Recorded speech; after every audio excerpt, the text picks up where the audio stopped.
Hi, my name is Catherine Frank and my presentation is on direct instruction. The overview is the first thing we'll go over is definition of direct instruction, then the background, so that's the history and the components of direct instruction. And I have two video examples for you to see on YouTube, and I have the links for you. And then we will go over the implications for the future, which will also list what is unknown about direct instruction and how this is applied to the general population that's in school systems. So the definition of direct instruction is it's explicit, systematic, and scripted instruction designed to maximize teacher efficiency and effectiveness. So we need to especially look at the word scripted instruction and designed to maximize teacher efficiency. So with direct instruction, it's completely scripted. The teacher is reading off the script. So the students are focusing on specific keywords that the teacher is saying to make the teacher more efficient with the time that they have with the students to talk about specific key parts of the lesson. So the background of direct instruction, it's a research-based instructional design, and it was developed by Siegfried Engelmann in the 1960s. And it was based off of B.F. Skinner's research of reinforcement and learning.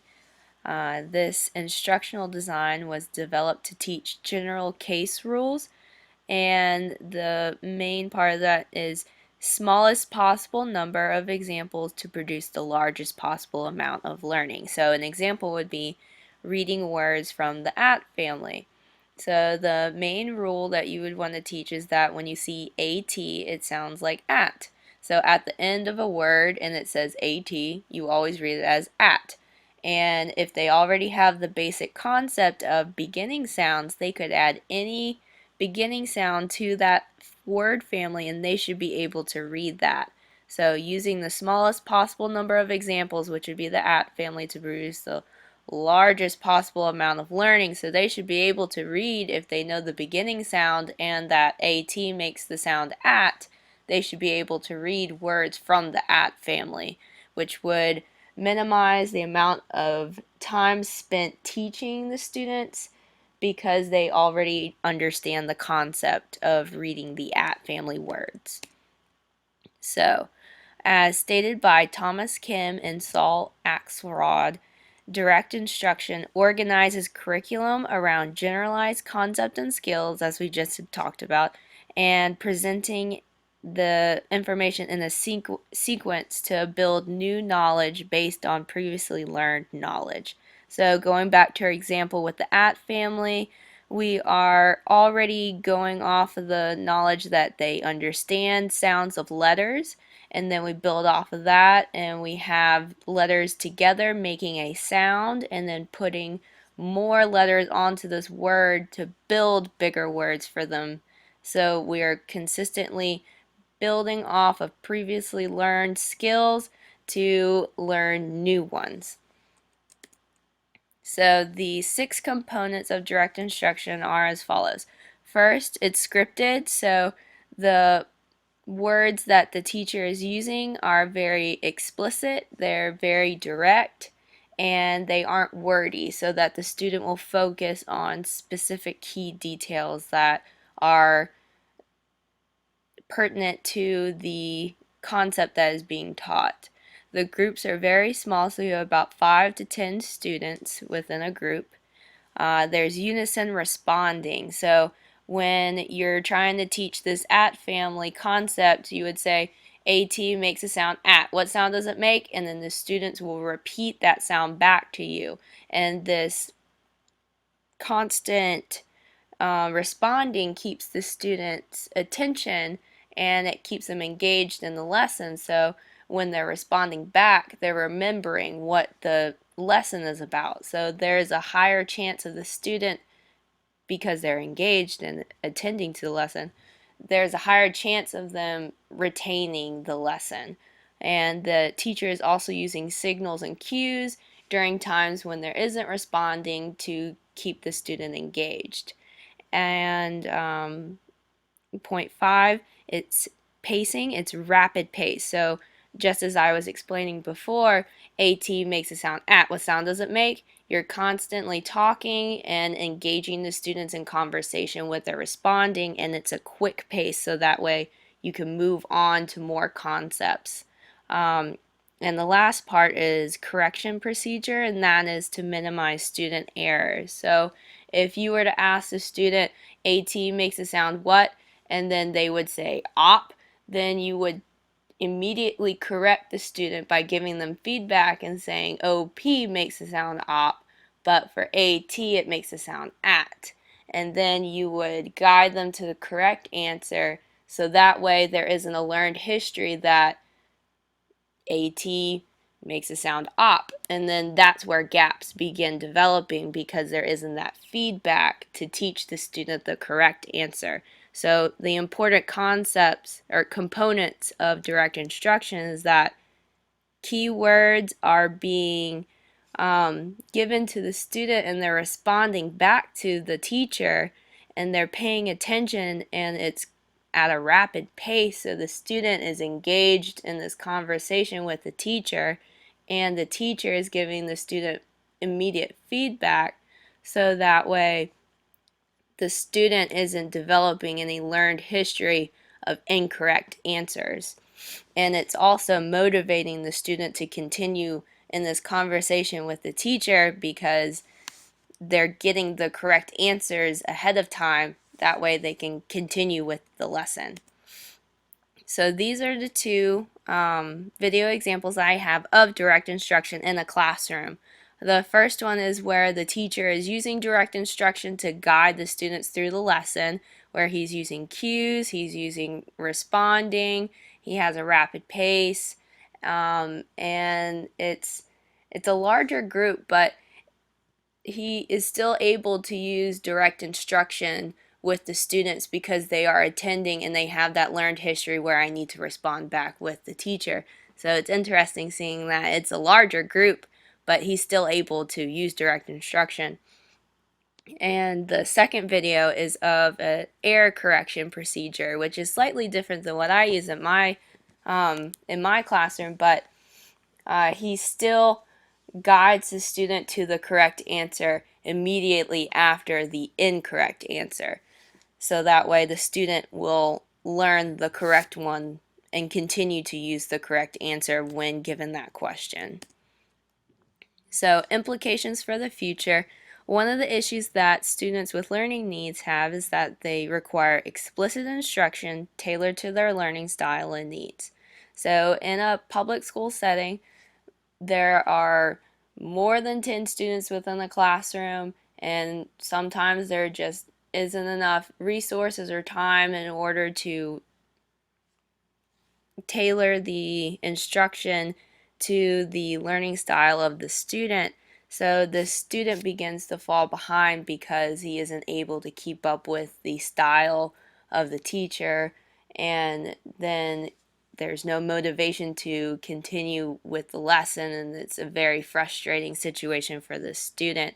So this direct instruction model or direct instruction instructional design is a very useful tool for students that have learning disabilities or they have a hard time attending to lessons. And it's even useful for students that are in general education, not just special ed. So it's a very encompassing intervention for multiple demographics. What I found for implications for the future are the philosophy of teachers using direct instruction or their perception of direct instruction, and training for using direct instruction. So the first one we're going to talk about is philosophy of teachers. Direct instruction is research proven as effective instructional design to promote academic as well as social skills, but it has been viewed as dehumanizing, robotic, and rigid.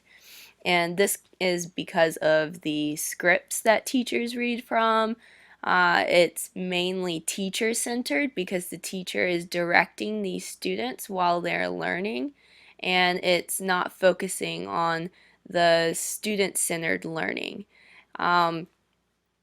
One thing that's very important to remember for our students is that the reason they're having a hard time learning is because it's not structured, or it's because they do not have that learned history of this is the process of how I learn things.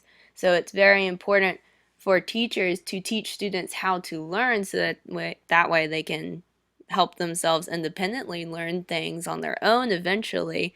And that's where direct instruction is very important, because it guides students to correct answers, and it guides students when they're trying to learn and guide themselves through a learning process because they aren't able to do that yet.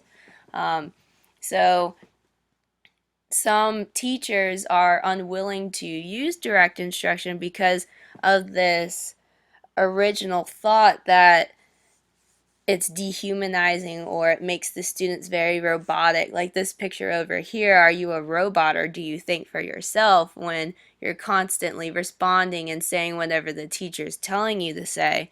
So that, and not only teachers are unwilling to use it at times, but even administrative people like principals or directors, because of this idea that it's dehumanizing the students or it's very rigid and robotic.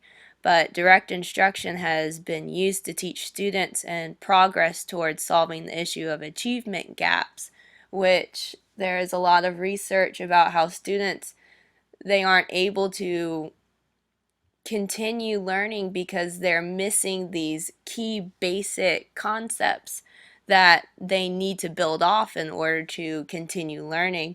And so that's where direct instruction has definitely helped for these students, because it can directly focus on these gaps that are keeping them from continuing learning and developing with their peers in the regular ed classroom. So direct instruction is very helpful when a student needs a specific concept that's very basic and they need to build off of that in order to continue with their peers. And training, as stated by Hirsch et al., the ones implementing the intervention that's created by the behavior analyst are the parents, paraprofessionals, and teachers. So it's very important for these individuals that are getting the intervention that they are implementing it correctly. And what I had found is that there is very little evidence evaluating effective forms of training for these individuals, and it's unknown what kind of form of training would actually be useful for parents or paraprofessionals, since they have different roles with the student. I would be interested to see effective ways to teach parents how to use error correction procedures or any kind of teaching procedure, since they are at home, and it would continue the learning process in their home, which would help with generalizing concepts, and it would just continue to help the student achieve these gaps that are keeping them from the general ed classroom, or help them generalize concepts from class into the home, which would just be excellent for the student. So it'd be interesting in the future to see more information about training for direct instruction for individuals such as parents, paraprofessionals, or teachers, so that they can use the intervention effectively as well. And this is my works cited page.